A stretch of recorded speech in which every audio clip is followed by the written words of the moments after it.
Hey everybody, I just wanted to make a quick video on the mid to end game and also just maybe talk about decisions that I made along the way that may have been good and decisions that I wish I maybe made different. So basically once you get through the campaign, the heroic campaign, um, and then your next goal is of course to get to Nyxia. And Nyxia you have to have pretty high level minis. Some people have done it with lower, but I'd say around the 26, 27 range. That's where you kind of get into the Nyxia kill.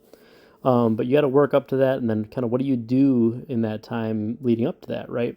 So, like, which minis should you focus on, and what should you be spending your time doing? So, of course, there are events now. So, I mean, of course, you want to play the events and then just do things that benefit you most. But like for me, the only thing I really even care about in the game now is like gold, arc energy, because epic cores, like, because these are the things when you get to late game you run out of, right?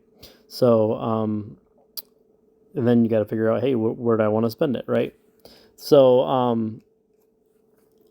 in my opinion, so I rushed this to try to get to 27 because I was trying to use, the Onyxia Ren thing that everybody saw. But I think this was kind of a waste of my time just because I didn't end up using it. I actually used a Dracasath build to kill Onyxia, which worked out, in my opinion, a lot better, and I didn't need it. And the other thing I liked about the Drac build, here actually I can go to Drac. So my Drac setup for killing Onyxia, let me just set it up real quick. So it was something like this. Obviously I had the talents switched around, but I'll just go into this. This was basically the key one. Oh, I shouldn't have got rid of the whelps because I use those. But yeah, so whelps, let's put them here. Okay, so this was the setup I used. Obviously this was, gold, pick lock or whatever. And that shield. All right, anyway, so see this mini combo. So, of course, whelps are a no-brainer. You needed to upgrade those, right? Drake is unfortunate because you don't really use him in PvP at all. He's not really good for 4.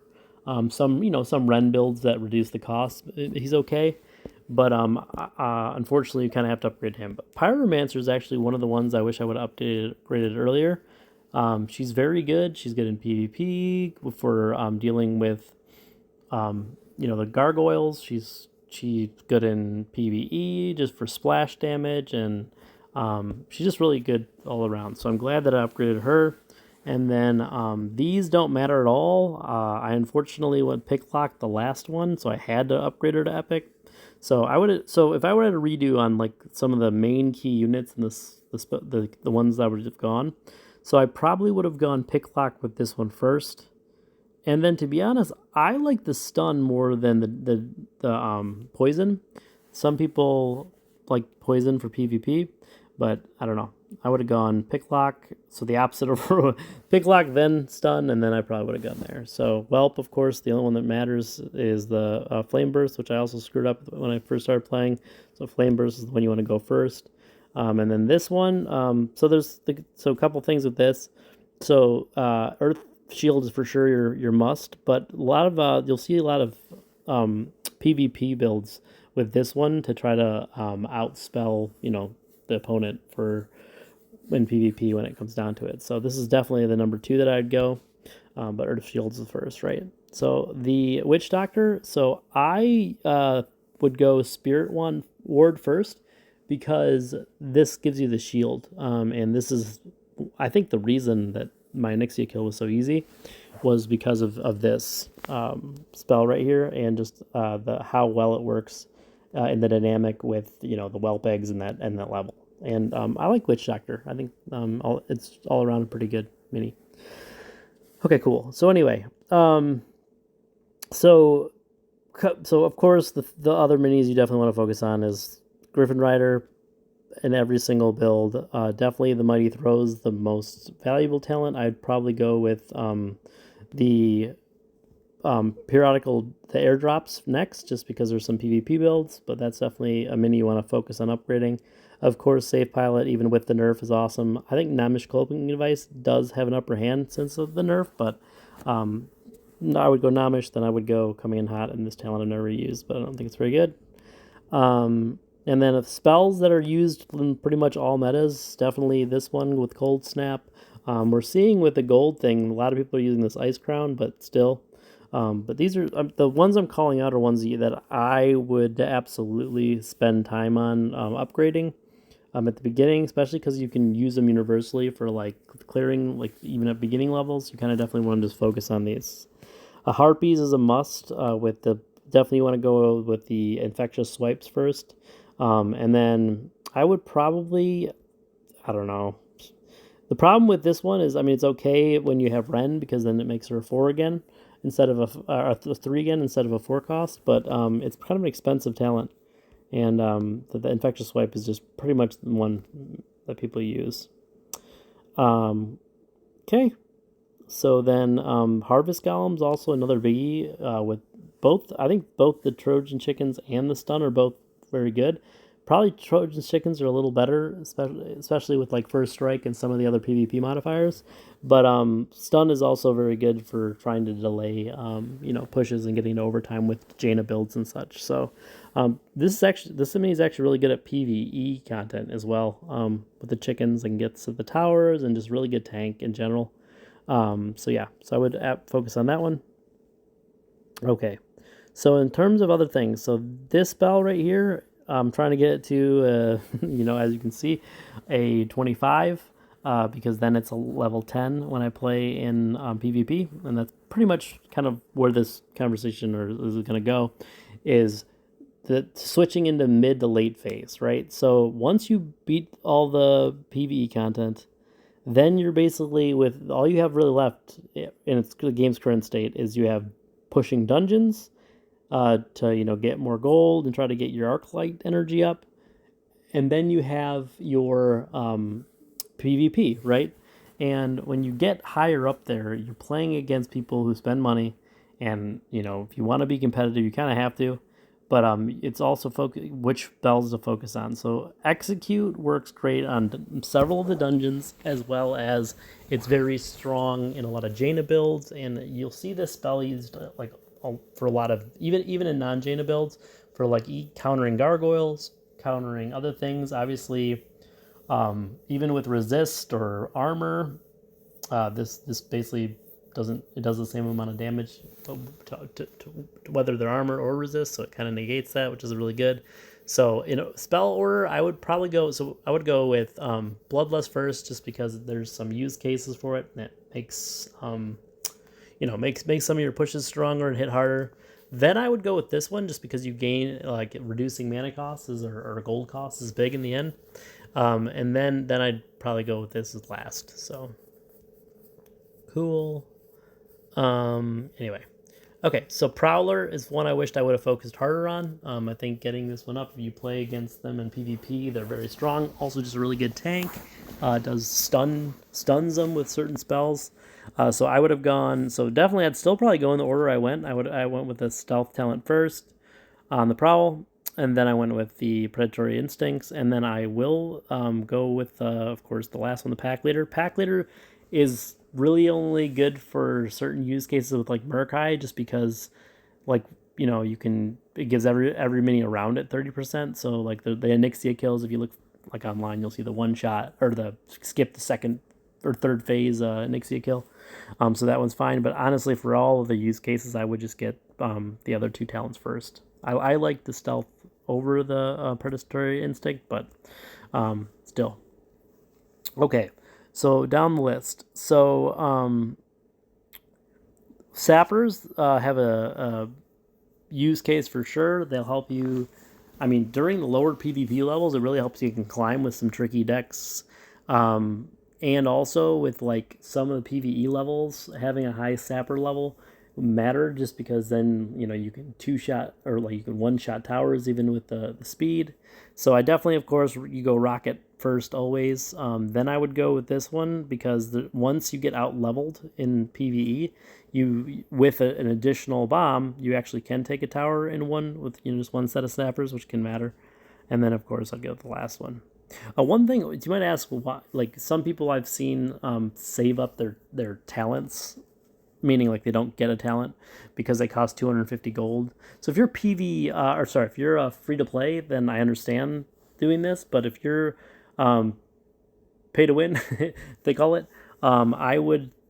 You actually gain a level when you upgrade this. So if you go to Epic and you get this unlocked, right, you get only one additional level from going to an Epic. But if you get the talent too, you get another level. So you actually boost up 2 levels, which is cool. And it's also why I think the legendary cores in this game just don't have enough value. They should be like, for how much they cost, and upgrade all your benefit is just one level. It's insane. I think it should be at least a 2 level plus to be worth it. And I mean, they're harder to get when you get way up there. I think it should be a two level, or at least give you some other benefit. I don't know. Maybe unlock every skill. Let you use every skill. That would be cool. I don't know. I just feel like the legendary core is very not worth it, especially when you're, until you're late game or whale. I think that you're probably better off using your arc light on epic.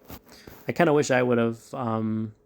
So anyway, so once you get to the kind of point where like you're loving, Quillbore is an absolute must. I like Bristleback. Probably I'd go Bristleback first, and then I go with the poison. Poison you'll see used in a lot of PvP situations, but I think Bristleback is really good as well.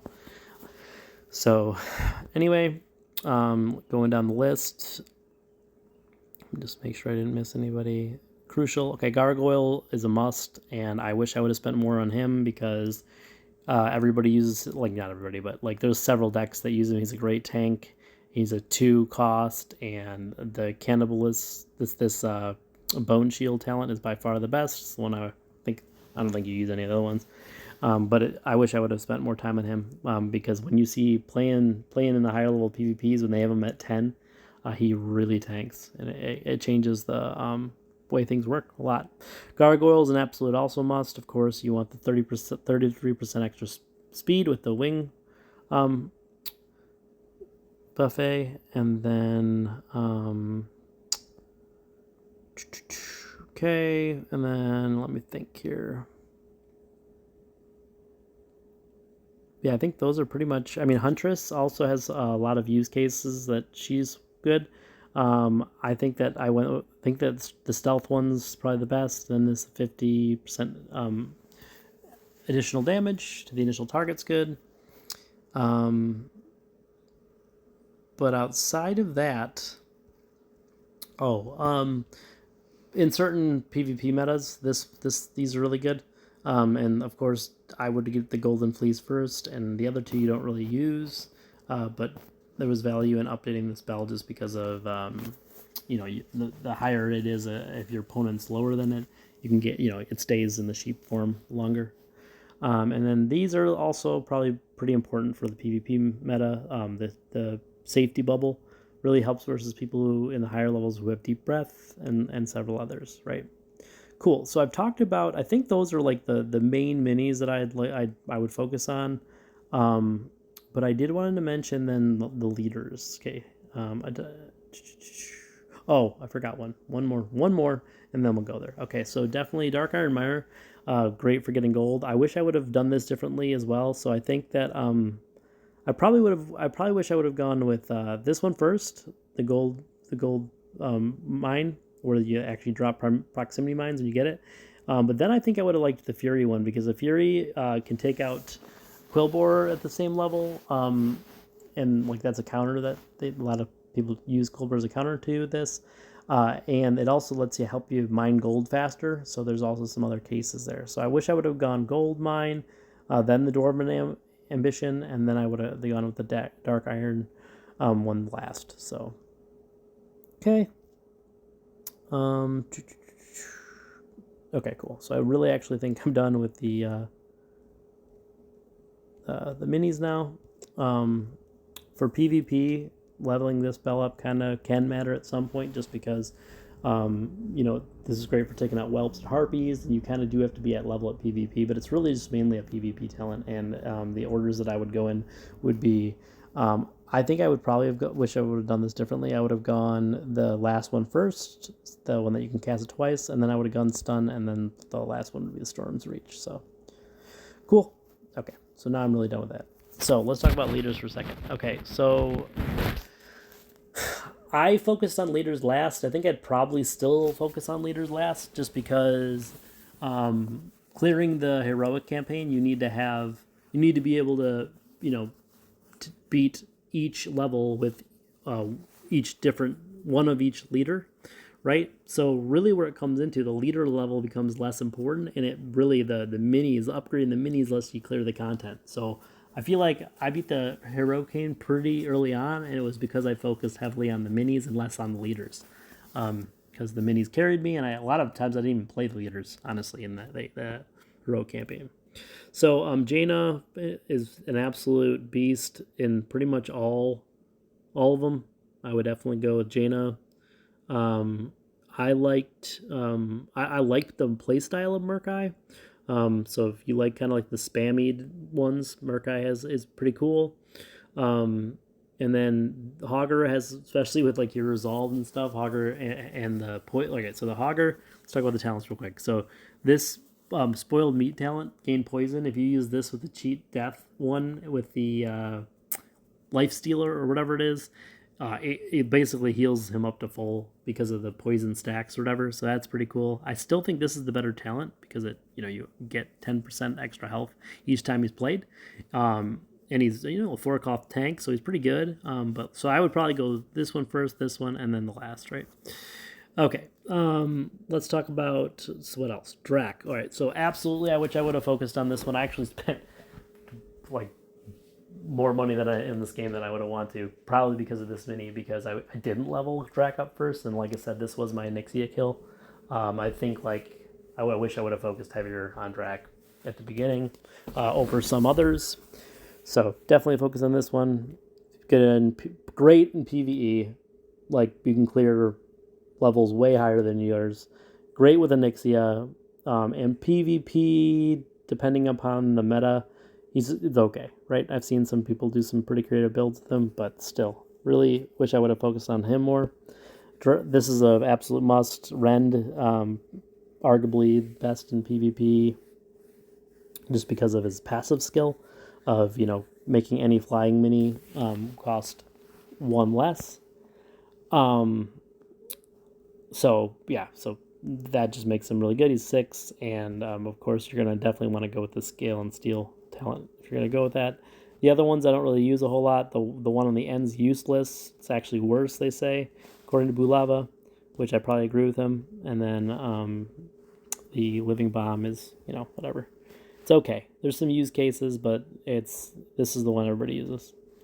Sorry, I forgot to mention this with Drac. So I went the wrong order in this one too. Absolutely, the one that I have showcased here, the chromatic scales, is the ones you want because it's got the resist to things around you. It's definitely by far the best talent over the other two. Cool. Okay, Jaina, I didn't bring this up either. Let's talk about this real quick. So I think the most common one is this reduced spell cost one. And between the other two, I don't really know. I don't think either one of them are great. I only just use the clear casting. So kind of your call on the other ones. And then Murkai.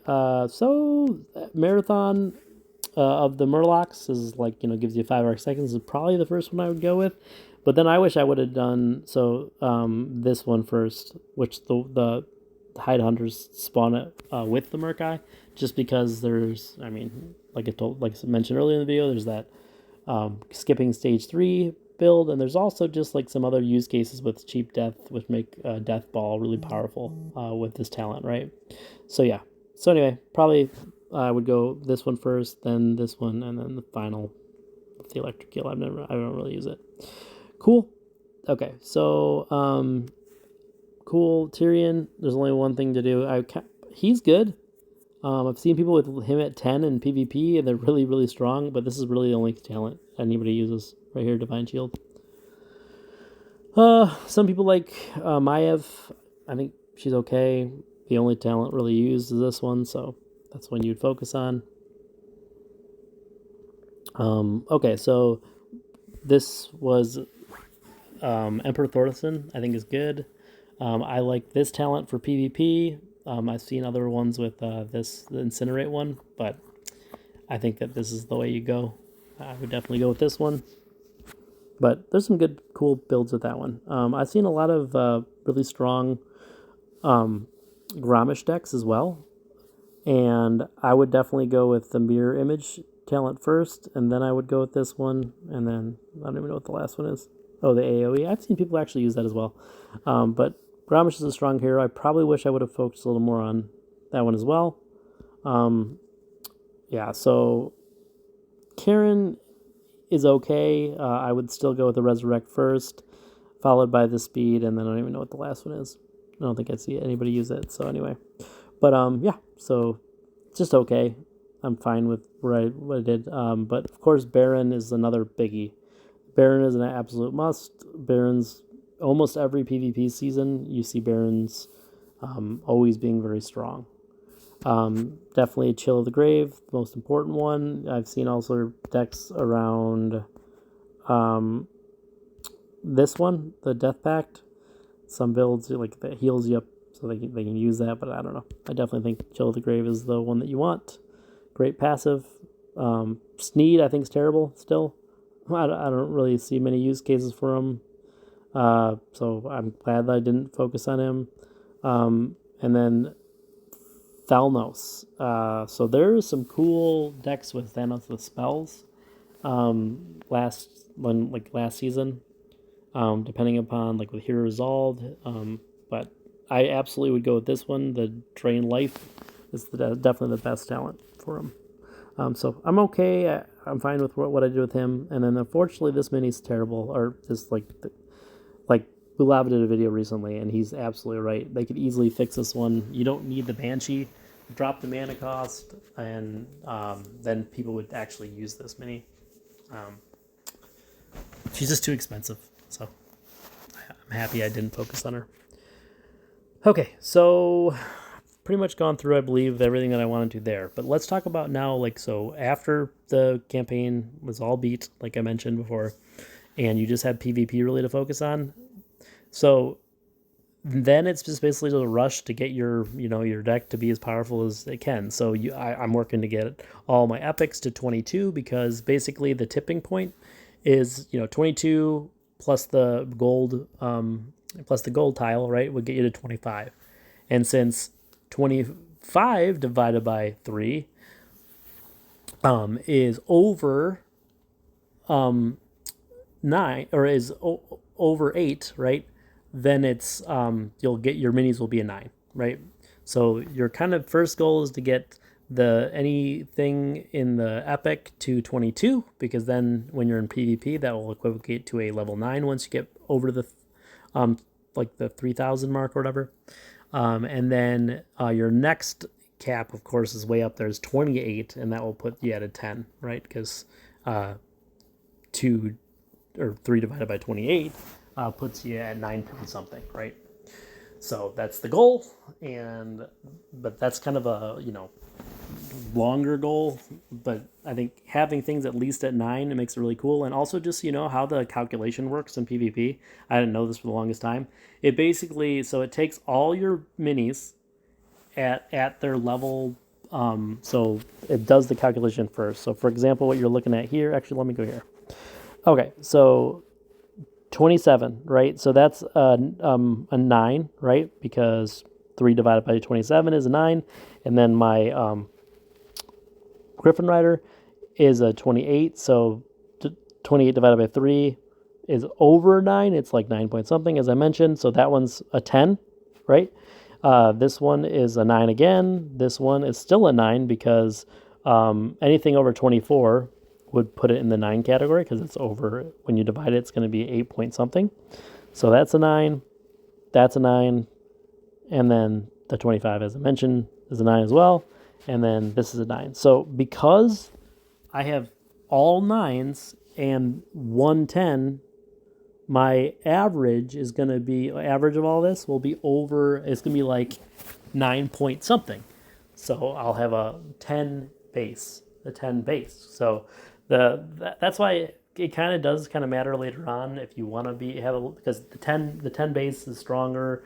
Like if you have a 10 base, like for certain passive ones like Baron, you'll have 10 little mage guys come out, right, instead of nines, which can just help just level 10 stronger. And then Murkai can matter for, like level 10s would come out of the Murkai tower. So it's just like there's certain things where the 10 matters. So once you get kind of up here, you can use that to your advantage. So like my Jaina is a 10 right now. So right now I'm playing this. Of course, I don't have a slot for this one, and it's low. This is only a 7, right, in PvP right now. But I might try to like tile or do some weird things to try to make this work out better, or just switch some stuff around if it would get to 10. But I'm not even close. So that's why I'm just like okay with being a 9 on this one. But yeah. So anyway, so I hope that makes sense. And the last thing is with the dungeons, just a pro tip, in my opinion. So you'll see I'm at like high.